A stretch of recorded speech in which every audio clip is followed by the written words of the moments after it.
Welcome. In this lesson, we're going to talk about the concept of encapsulation, which involves writing secure code. Let's get started. Today we have two learning goals, and the first one is that we can explain the purpose of the idea of encapsulation, and then the second one follows that we can correctly use encapsulation using the words public, private, as well as two new types of methods, well, sort of new types, called setters and getters. In order to understand what encapsulation is and why we might need it, let's pretend that we have a class representing an individual's bank account. Now, the bank account class would have a number of instance variables, but the most important would be the balance, which represents how much money the individual has in their account.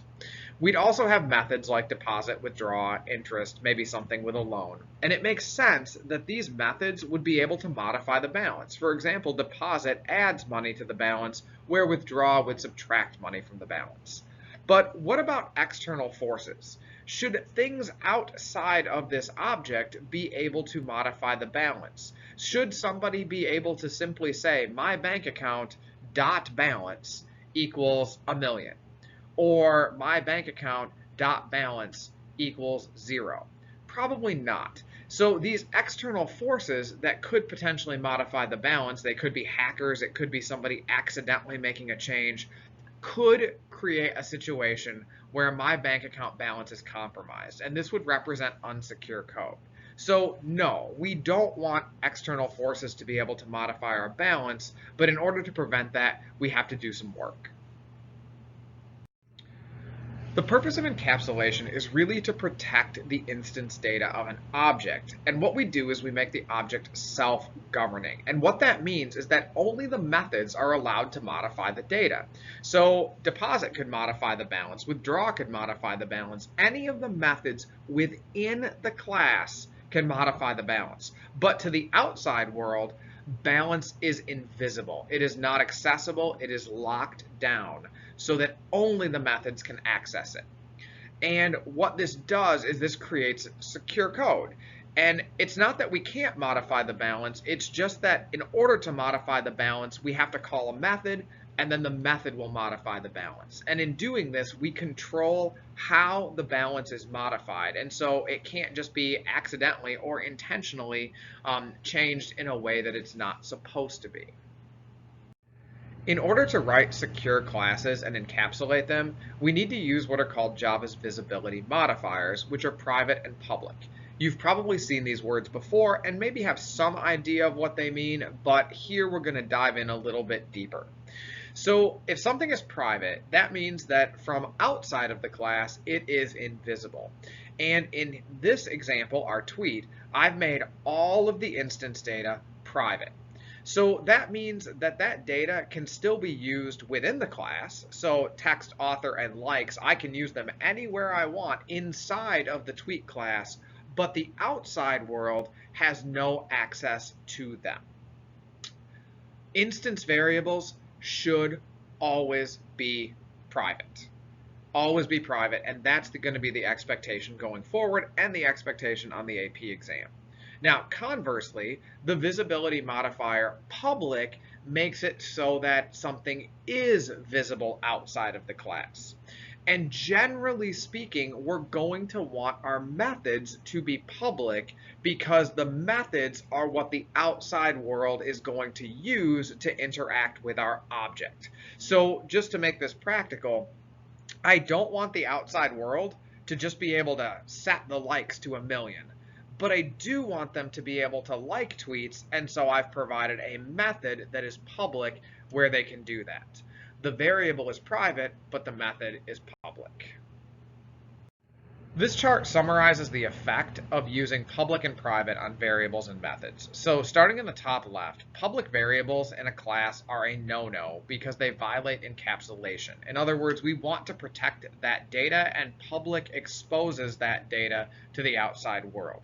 The only exception to that would be if you had a public constant. And remember, constants are declared with the keyword final. And because when something is declared final, it can't be changed anyway, and so having that be public would not violate encapsulation. Generally, though, when you do have variables at the top of a class, you want them private, and that enforces encapsulation.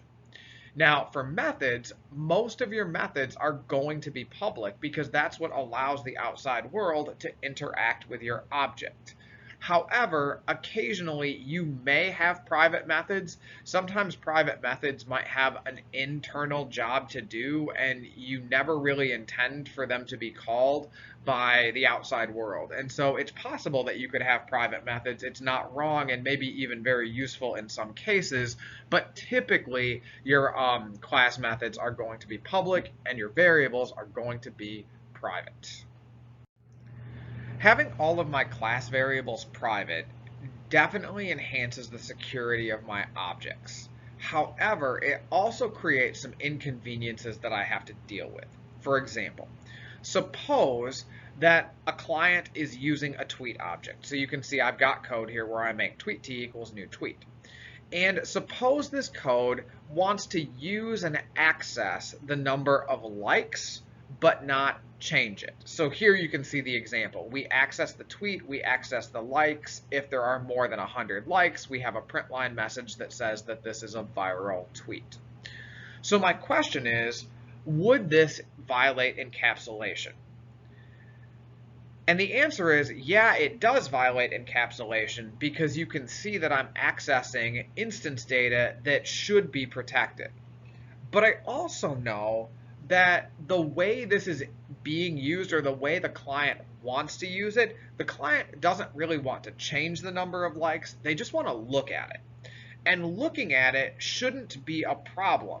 The only actual problem is they might accidentally change it, which is what I don't want. So the question then is, how could I allow the client to look at a value but still enforce the encapsulation by preventing them from changing the value? The answer to this is using what's called a getter method, also called an accessor method, because it provides access to a value. So what this does is this allows us to have access to a private value but not be able to change it. And the strategy is dead simple.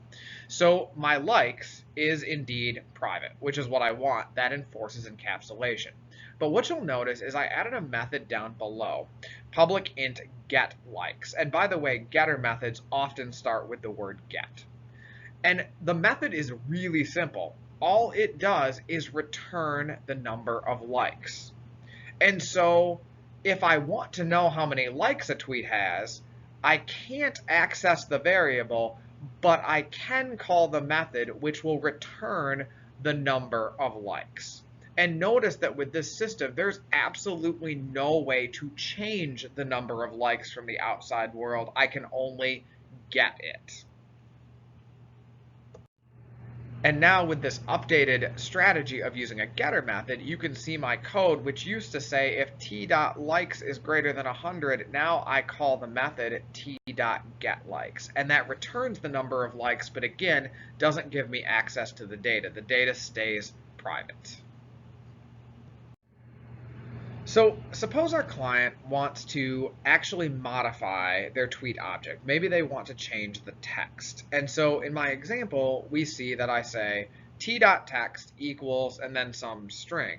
And the question is, will this violate encapsulation? And the answer is, of course it will, because I'm directly accessing a value that should be protected with private.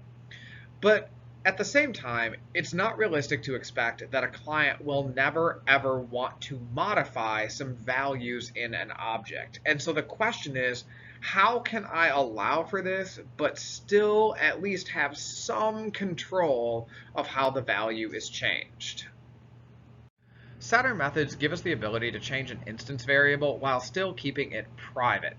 Setter methods are also called mutator methods because mutate means change. And what you'll see is that I still have my text as private, but now I have a public method called setText. Setters usually start with the word set, just like getters usually start with the word get. And you'll notice that it has a parameter, which is what I want to set the text to. And so then in the body of the method, I say text equals, text being the instance variable, changes to the parameter.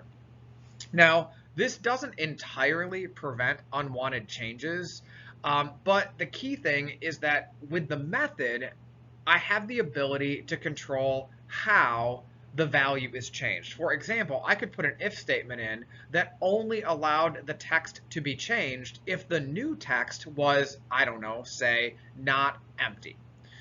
And so by using the method, we at least provide the ability to potentially control how these variables are changed, which doesn't necessarily make the code perfectly secure, but it's also unrealistic to think that we're never going to need to change the value of an object. So a setter method provides a bit of a compromise where I can make changes, but still have potentially some control. Typically, these methods are void and have one parameter, which is the value we want to change the instance data to. Here we see the use of the setter method. Previously, I had said t.text and was changing the instance variable directly. Now I'm saying t.setText and I'm sending as a parameter what I want the text to change to. And so this gives us the ability to keep the text private, but still having some ability to change it. To check your understanding, I'd like you to try adding a getter and setter method on your own for the author of our tweet. So the getter method is relatively straightforward, but for the setter method, I want to add one twist to it, because remember, the setter has the option of sort of controlling how or under what circumstances the thing is changed. And so what I'd like you to do when you write your setter method is only allow the change if the new author is not an empty string. So pause the video, maybe grab a sheet of paper and try to write down a setter and a getter, and when you're ready, unpause and we'll take a look at the answer. Here's my answer for the getter and setter. Couple of things to notice. Starting with the getter, notice the return type is a string because the author is a string and that's what we want to return. Also notice that the method name starts with get, which is the typical practice for getter methods. And in the method, as is usual with a getter, we just have a return statement. The setter has a little bit more going on. Notice it's void because the intent of the setter is not to return an answer, but rather to change an instance variable. Starts with the word set and includes a parameter, which is the value we want to change the author to. Now, I added a twist here that we were only going to change the author if the new author was not empty. And so I use .length to check for a non-empty string, basically saying only change it if the length is more than 0. But we could also have used a .equals or a .compare to and gotten to the same place. And then in the body, we change the instance data to the new value. After watching this lesson, you should be able to explain the purpose of encapsulation and how the goal of it is to protect the data in an object so that only the methods can modify it. And we can do that using public and private as well as setter and getter methods to be able to have some restricted access to the data, which always should be private. Thanks for watching.